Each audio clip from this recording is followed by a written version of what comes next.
and hope you are doing well. And welcome again. Sorry for being late. I know it's a little bit late, but I have a lot of things to do today. So let's start the business. And the first match, Wolverhampton versus Liverpool. Liverpool will win the match easily. Second match, Bayern München versus Leverkusen. Leverkusen will score at least one goal, okay? Keep that in mind. Sorry, I am in a place where is it bad connection, okay?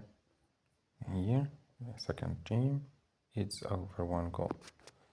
Or better, it's over 0.5 goals.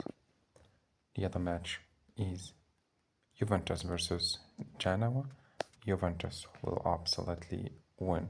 This match is going to be like this. Polonia 1909 will score at least one goal. Okay? And the other match is Sociedad versus Valencia.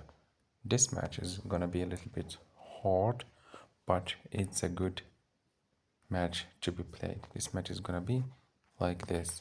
Real Sociedad will score at least one goal. Also, Osasuna versus Barcelona. Barcelona will score over 1.5 goals.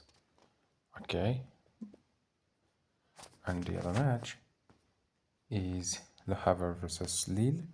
Lille will either win or draw the match. Okay. It's 1.25. Monaco versus Montpellier. Monaco will win the match, and the last match is gonna be like this. Benfica versus Gel Vicente. Benfica will win the match. The total are this 23. If you play $150, you will get $3,574.23. Okay, take care of yourselves and see you later. Thank you.